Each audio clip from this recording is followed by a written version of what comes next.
Como lo habíamos anunciado en los títulos, estamos acompañados del doctor Walter Gómez. Buenas tardes, Walter. Buenas tardes, ¿cómo te va, Sol? Todo bien.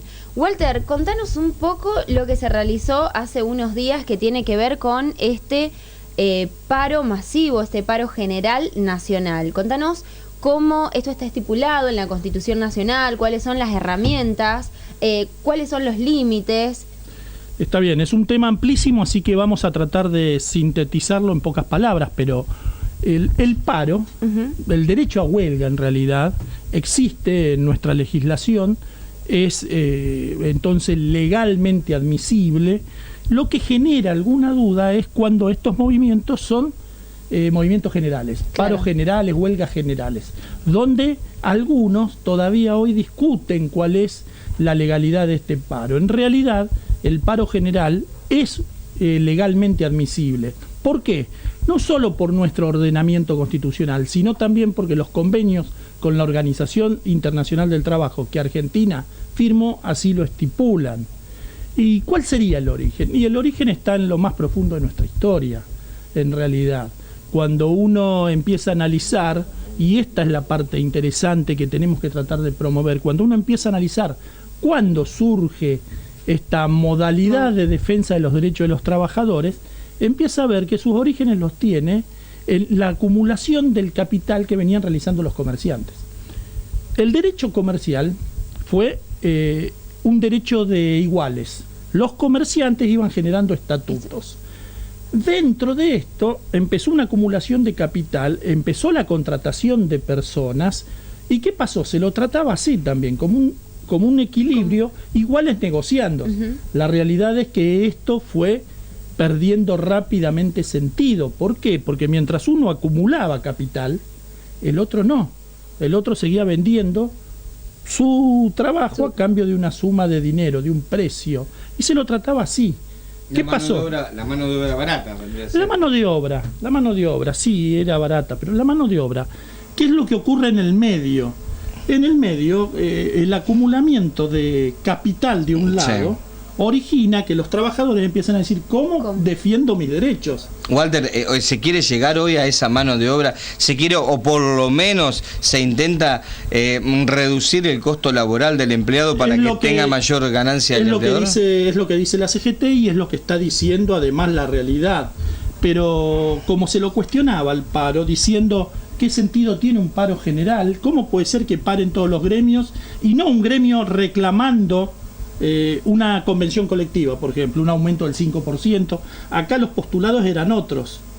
Entonces tiene su origen ahí, en que el trabajador necesitó organizarse para compensar ese capital. Tal es así que la definición en derecho de esta cuestión de la agremiación y la posibilidad de tomar medidas de fuerza tiene la palabra contrapoder. Claro. El derecho de paro, el derecho a huelga, el derecho de resistencia es un contrapoder de los trabajadores, ¿no? Es un contrapoder a la acumulación capitalista. De ahí surge, ahí tiene su génesis. Si lo vemos así, va a ser muy fácil entender por qué a lo largo de la historia se han dado distintas luchas y la herramienta del paro general ha sido muy importante en la conquista de derechos. Imagínate que en aquel momento aquel que pedía un derecho se lo perseguía. Se prohibió inclusive el derecho de asociación en una época. Y se los perseguía y se los mataba. O sea, hay mucha sangre en la historia del derecho del trabajo para llegar a esta situación donde se los considera legal. El convenio más importante de la OIT, el convenio 87, es de 1948. Pasaron 200 años. 200 años de sangre, de lucha para conseguir derechos, para que después alegremente lo rifemos. Claro. Podemos estar de acuerdo en alguno de los postulados de los paros o no, eso es ejercicio de la democracia. La confianza entre el empleador y el empleado a veces, esa confianza que se va generando, la empresa va creciendo, va tomando por allí más empleados, también hace que se diluya el poder gremial a la hora de un reclamo cuando en una situación económica como la de hoy apremia y el empleador dice, bueno, basta de derechos. Creo que cambia, no es que se diluye, creo que cambia. En las relaciones más personales es más factible tener alguna negociación directa con la patronal. Pero convengamos que si nosotros vemos la gran estructura del trabajo, en algunos casos no se sabe ni quiénes son los patrones. Sí. En la gran En la empresa, mayoría. que es un Las grandes fenómeno, multinacionales. es un fenómeno de los tiempos, no se sabe quién es el patrón. Lo que sí se sabe son los resultados de la relación laboral. Hasta ahí el ejercicio de la libertad sindical está plenamente asegurado. Debe, y tenemos que bregar porque esté plenamente asegurado. Después, lo que genera un poco ruido en algunas personas es esta modalidad del paro general, donde vos no estás pidiendo a la Cámara Empresario de Mecánicos Automotores que aumente el sueldo un 5%, que cambie la modalidad de vacaciones. Son requisitos, si se quiere, políticos. Por eso es un paro político, con objetivos claramente Claro. políticos, y así está reconocido por el derecho internacional del trabajo.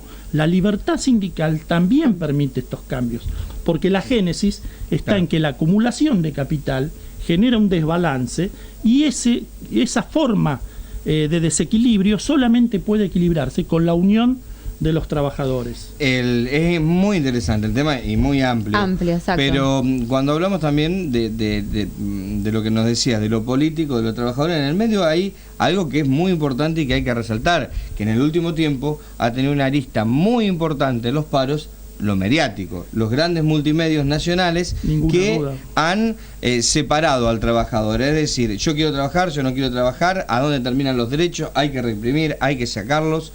Sí. Los medios están jugando un papel muy importante Es- en este contexto nacional tan crítico que tiene el Es país. un fenómeno de los tiempos, no es de ahora. Ha habido, mira, en 1924 hubo un congreso, el primer congreso de comunicación política en Chicago, empezó a tratar este tema. Los medios de comunicación, la importancia en la comunicación política. Entonces, un medio de comunicación, sobre todo los grandes, ¿no? Los líderes, los que son Sí. casi monopólicos en nuestro país y en algunos países latinoamericanos, porque en otras partes del mundo eso está limitado. ¿Y por qué está limitado? Precisamente por la influencia que pueden tener en la toma de decisiones de los pueblos.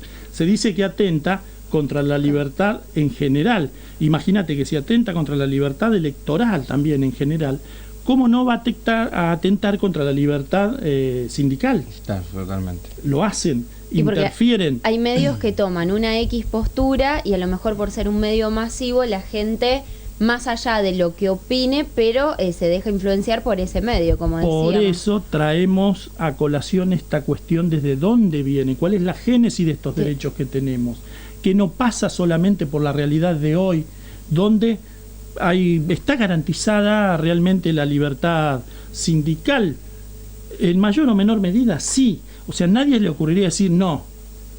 Después que puede haber trabas al ejercicio de la libertad sindical, es otra cosa, de hecho la hay. Claro. Después que pueda haber cuestiones que podamos debatir sobre cómo se ejercita también por parte de los beneficiarios de la protección, o sea, de los gremialistas, también por parte de los beneficiarios de la protección, o sea, de los gremialistas, cómo se ejercita también. Pero lo que no podemos cuestionar, no debemos anular, son las herramientas, porque tienen su génesis en lo más profundo de la historia y tienen un porqué. Y ese porqué es lo que se ha cuestionado últimamente. Por eso estamos hablando de este tema. Muy distinto que los piqueteros, el corte de ruta, El que es corte otra de cosa. ruta, que es otra cosa. Pero siguiendo con el tema de, por ejemplo, la CGT, la renuncia de Smith en estos días, estos paros que algunos han catalogado de light, de tranquilos, sin grandes movilizaciones, ¿cuál es tu reflexión, cuál es tu punto de vista hacia el futuro en los meses malos que según el presidente Yo dice que nos quedan? Tengo un punto de vista bien definido sobre esto, pero hay algo que es concreto. Hay que evitar coartar la libertad sindical. Es decir, ningún tercero ajeno a la estructura de los trabajadores en Argentina debería meterse en cómo se desarrolla el ejercicio de la libertad sindical. Porque el ejercicio de la libertad sindical está en garantía de todos los trabajadores. Que sean algunos los representantes, que puedan tener discusiones con sus representantes, cuestionarlos, cambiarlos, pero lo que no se debe coartar es la libertad sindical. Primer punto. Segundo punto, ¿hay algún avance contra la libertad sindical? Sí, evidentemente lo hay. Y es normal. Fíjate vos que nosotros estamos discutiendo el sistema en el que estamos viviendo. ¿Qué quiero decir con esto?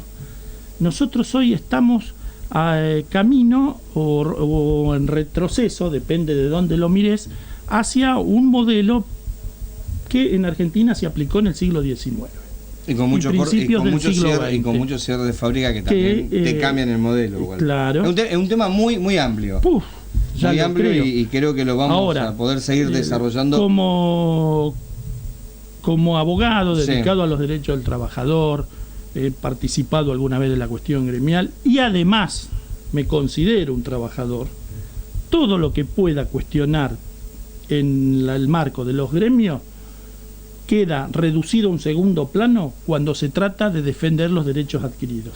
Y la libertad sindical es un derecho que hay que protegerlo porque es muy débil. Depende del apoyo que tenga de los trabajadores, porque en realidad la fuerza de los trabajadores está en el concepto de unidad. El trabajador solo, negociando individualmente o pretendiendo negociar condiciones de trabajo, pierde. El pez más grande se come al pez más chico. Walter, seguramente en las próximas ediciones, en la próxima visita, los chicos te van a preguntar, les voy a dejar yo, ya que no voy a estar, una pregunta, es decir, ¿cómo se va a defender el trabajador en algo que nos afecta al cordón, que es el cierre de la fábrica? Ya ahí no hay mucho más para defender. La destrucción de la fuente de trabajo, el origen del derecho al trabajo. Así que eso te lo vamos a dejar para la semana que viene.